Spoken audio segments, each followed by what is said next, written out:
Des histoires à écouter. Contes pour la Chandeleur. Pour les grands et les petits, à écouter, regarder et partager, pour un peu plus de rêverie et de magie dans nos vies. Certains mondes ne semblent exister que dans les livres.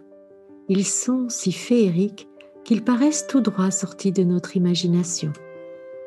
Et pourtant, ils sont bien plus réels qu'on ne le croit. C'est ce que nous allons découvrir ensemble en revisitant l'histoire de la Chandeleur. Mais avant toute chose, qu'en pensez-vous ? Nous serions bien mieux à l'abri du froid et de la neige qui continue de tomber, non ? Alors venez jusque chez moi. Là, installez-vous devant la cheminée et laissez-moi vous servir un bon café. En un rien de temps, vous verrez, vous allez vite vous réchauffer. Le saviez-vous ? Ce sont des lutins. Oui, vous avez bien entendu. Des lutins, et un lutin en particulier, qui se trouve être à l'origine de la recette des crêpes. Ce lutin s'appelle Leur, L-E-U-R. Leur n'aurait jamais imaginé pouvoir bénéficier un jour d'une telle renommée. Et pourtant, c'est bien ce qui lui est arrivé. Le succès de ses crêpes a transformé sa vie, et il en a fait le héros de cette histoire. Leur habitait dans une petite hutte située au bord de l'eau. C'était sa maison natale. Il y était né et n'avait jamais quitté cet endroit tellement il l'aimait. Son choix de vie avait fait de lui l'un des derniers lutins des bois. En effet, la quasi-totalité des autres lutins avaient préféré partir en ville pour vivre comme les humains dans le faste de la civilisation moderne. Tout comme les hommes, ils aimaient acheter et posséder un tas de choses. Les voitures, les beaux habits, les nouvelles technologies. Ils voulaient tout avoir. Et leur passé de lutin des bois, leur vie simple et frugale dans la forêt, eh bien, ils l'avaient complètement oublié. Lutins des villes ou lutins des bois, ils avaient tous une caractéristique commune, celle d'être très gourmands. Et un événement particulier les réunissait, qu'aucun d'eux n'aurait voulu manquer. C'était une tradition millénaire, le fameux, le grand, le majestueux festival international de la pâtisserie lutine. Il récompensait chaque année le meilleur des gâteaux et donc le meilleur pâtissier ou la meilleure pâtissière parmi tous les lutins de la planète entière. Par péché d'orgueil, la plupart des lutins des villes profitaient de ce grand événement pour se faire remarquer. Ils parlaient fort, portaient des tenues d'apparat et se déplaçaient dans de belles voitures à la carrosserie rutilante. Ces lutins étaient devenus de sacrés coquins. Et leurs gâteaux pour la compétition étaient bien évidemment à leur image. Ils étaient tous plus appétissants les uns que les autres, débordant de crème aux formes et aux couleurs resplendissantes. Leur ne se sentait plus à sa place au milieu de ses anciens pairs. Il n'avait pas de beaux habits, il n'avait pas de voiture. Il vivait très simplement, se suffisant des fruits de son travail dans les bois et dans les champs. Il aimait pourtant vivre ainsi, mais en se comparant aux autres lutins citadins, il en était arrivé à avoir honte de lui-même. Il se sentait si pauvre. Par conséquent, lorsqu'il reçut sa nouvelle invitation annuelle, il projeta de ne plus jamais se rendre au grand festival de la pâtisserie lutine.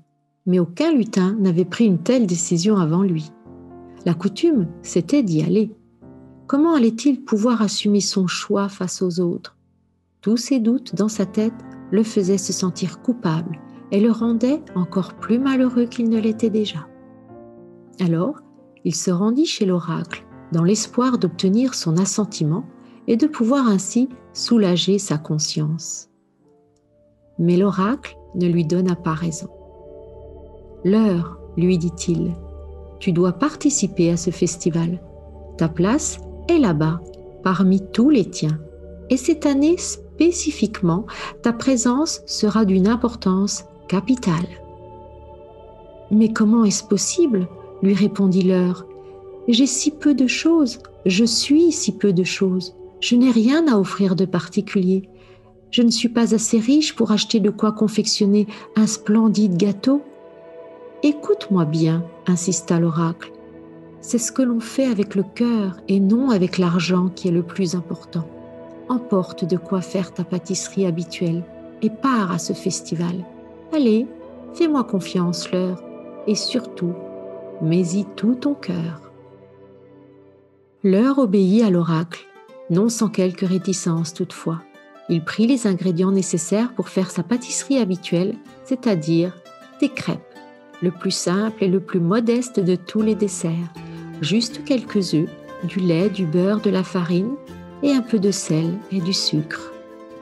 Après avoir préparé ses affaires et salué ses amis les animaux, il se mit en chemin pour arriver à l'heure, le fameux jour J. Lorsque l'heure parvint à destination, il ne put que constater la grande frénésie ambiante, lâcher de ballons, musique, bruit de moteur, rire et joie. C'était la fête. Des milliers de lutins réunis, ça en fait du monde, du bruit, de l'agitation et des gâteaux aussi, beaucoup de gâteaux. Par milliers de magnifiques biscuits commençaient déjà à cuire dans de grands fours et une odeur délicieuse embaumait tout l'espace. Discrètement, l'heure s'installa un peu en retrait à l'abri des regards. Il prépara sa pâte à crêpes en grosse quantité. Puis, il alluma un feu grâce au bois qu'il avait ramassé le long de sa route et lorsqu'il eut suffisamment fait reposer sa pâte, il se mit à cuire ses crêpes. Il y mit tout son cœur, comme le lui avait conseillé l'oracle, afin de préparer les meilleures crêpes qui soient. Soudain, un événement inattendu perturba la fête. Le réseau électrique disjoncta à cause des centaines de fours qui fonctionnaient sans cesse depuis plusieurs heures. Cette gigantesque panne frappa tous les horizons. C'était une véritable catastrophe, car la cuisson des gâteaux fut brusquement interrompue. Plus d'électricité, plus de pâtisserie. En une fraction de seconde, l'ambiance du festival se transforma. Panique à bord, consternation, contestation. L'atmosphère était devenue, comment vous dire, électrique, oui, n'ayons pas peur de ce jeu de mots. On pouvait voir des lutins s'acharner en vain sur leur four éteint, d'autres commençaient à s'en prendre à leurs voisins. Certains étaient venus de très loin, d'autres avaient passé des heures à préparer leur dessert avec des ingrédients raffinés. Tous espéraient gagner le grand prix international du meilleur pâtissier. Alors tout arrêter ainsi ? Non, cette idée leur était insupportable. Pendant de longues minutes, qui semblèrent durer des heures, ils se mirent donc tous à se plaindre, à geindre, à râler, à protester. Tous, sauf un. Pas besoin d'électricité pour faire des crêpes. Une allumette, un feu et hop, on peut en faire des dizaines en un rien de temps. Et l'heure n'avait cessé d'en préparer depuis son arrivée. Alors, malgré le désordre ambiant, l'heure garda son calme. Si je distribue mes crêpes, pensa-t-il, peut-être que j'aiderai les autres lutins à retrouver leur joie. Ils comprendront que le festival peut perdurer, que la fête n'est pas finie. Quel ne fut pas son succès lorsqu'il installa son stand au beau milieu des autres. Ses crêpes étaient tellement bonnes que tous voulurent les goûter. Puis, ils voulurent tous apprendre à les faire. En un tour de main, les fours furent remplacés par des feux de bois et une très grande quantité de pâte fut rapidement élaborée. Au final, chacun retrouva le moral et ce fut une superbe journée. Autant vous dire que le festival de la pâtisserie lutine aurait pu s'appeler le festival de la crêpe cette année-là. Alors, même si le concours n'eut pas lieu, dans l'esprit de tous les lutins, l'heure méritait le titre de meilleur pâtissier de l'année. Pour lui rendre hommage, pour le remercier et le récompenser de les avoir régalés, dans un esprit de joie et de partage, ils lui dédièrent une chanson. Celle-ci s'intitule « Le chant de l'heure ». Les humains, avec le temps et un peu par erreur, ont modifié ces mots. Ils disent « la chandeleur ». En voici les paroles. Là où il y a des crêpes, il y a de la joie.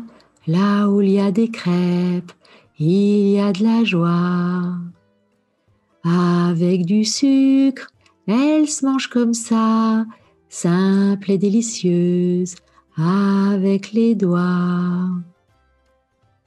Voulez-vous essayer de la chanter avec moi ? Allons-y. 1, 2, 3. Là où il y a des crêpes, il y a de la joie. Là où il y a des crêpes, il y a de la joie. Avec du sucre, elle se mange comme ça, simple et délicieuse, avec les doigts. Que c'est beau, bravo! Et maintenant, voici la fin de cette histoire. Après cette journée si particulière, Leurre, le cœur rempli de joie, repartit chez lui.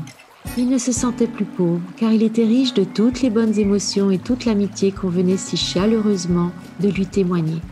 Il avait lui-même compris ce jour-là que derrière leur masque d'apparence, les personnes peuvent avoir du cœur. Et peu de temps après, il eut l'agréable surprise de découvrir ses nouveaux voisins. Et oui, sa simplicité en avait convaincu plus d'un, et plusieurs lutins avaient décidé de revenir vivre au plus près de la nature pour retrouver calme et sérénité. La frugalité avait retrouvé toutes ses lettres de noblesse au sein de la communauté des lutins.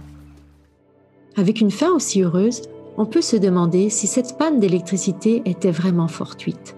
Et l'oracle dans tout ça, n'aurait-il pas usé un peu de sa magie? Personne ne le saura jamais. Enfin, mon petit doigt me dit que... Mais non, stop, je vais garder ça pour moi, car mon opinion finalement n'intéresse que moi, n'est-ce pas? Et vous, quelle est la vôtre? Voilà, maintenant vous connaissez toute l'histoire. Et si nous mangions quelques crêpes au sucre, pour profiter encore un peu de la chaleur de ce doux moment? Ah, et avant de nous quitter, permettez-moi un petit conseil. La prochaine fois que vous irez en forêt, tendez bien l'oreille et portez bien attention à ce qui se passe autour de vous, et surtout dans les sous-bois. Qui sait, peut-être pourrez-vous surprendre quelques lutins en train de se régaler de crêpes. Il paraît qu'au chant de l'heure, ils apparaissent.